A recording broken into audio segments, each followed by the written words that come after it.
Hey everybody, this is Rich with MusicMedic with a product demonstration of our screwdriver and pad prick set.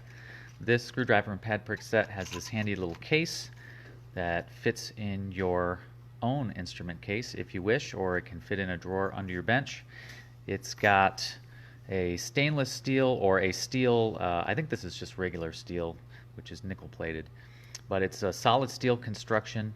It's got this swivel on the end so you can turn a screwdriver in your hand. A solid steel cap that's coated in black oxide to prevent corrosion. And then it has 4 different screwdriver sizes and another handy little tool which I'll talk about in a second.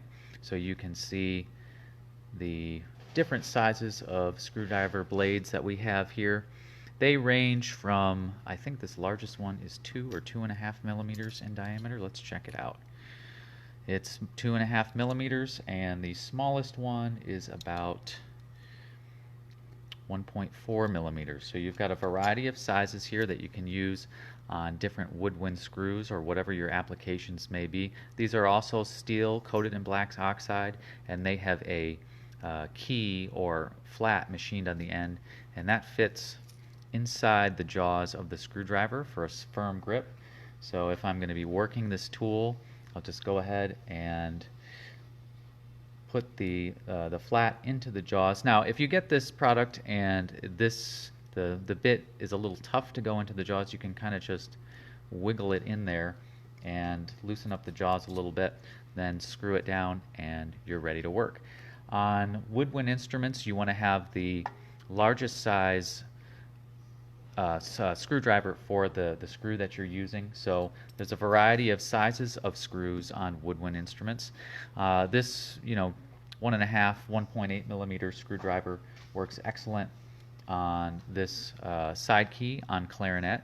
If you're working on flute, you have a variety of sizes. So this particular blade might work well down here on this pivot screw, but on this tiny, it may be difficult to see, but on this tiny adjustment screw, you're going to want to use the smallest blade that we have. On saxophone, in general, you'll want to use the largest blade that we have that comes into the kit, and this will work well on this rod screw here. If I can get it so where you can see it, so that'll work well there, and it'll also work down here on the pivot screws. On guard screws, you can use the largest blade, I would say, in an emergency. Say if you're at a gig, or if you're a teacher who has a student and you come into this emergency situation.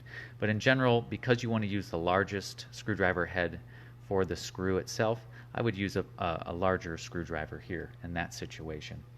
Now, the other thing that comes, or the other feature of this tool, is there is this awl that we use as a pad prick. So I'm just going to drop this into the handle and tighten it down.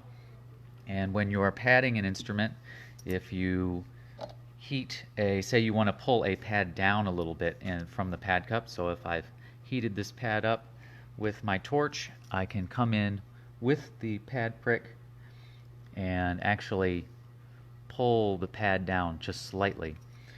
Also on clarinet, we will use bladder pads in many cases, and so this is a woven clarinet pad, woven felt clarinet pad. That's the key that we would use it on. Sometimes when these pads are heated, they billow up a little bit, so you need to poke holes inside. Some still do that to vent them. So you can use this tool to just poke a small hole in a clarinet pad like so. On flute, the stack keys, all of these keys here, generally use a pad that looks like this. So this pad has a hole punched in it already, so you won't need to use this. But on the C key and on the trill keys, you will use a small bladder pad, and so it's good to poke a hole, small hole. Some technicians still do this in those as well to vent those. So this is the MusicMedic screwdriver and pad prick set. It's got 4 sizes of screwdriver tips. The solid steel handle is nice and stout. The knurling feels good. It's great for your case, great for keeping a couple of extra sizes around if you need them under the bench for particular situations, say on oboes or smaller instruments, piccolo. If you guys have any questions about this, feel free to contact us. And until next time, happy repairing.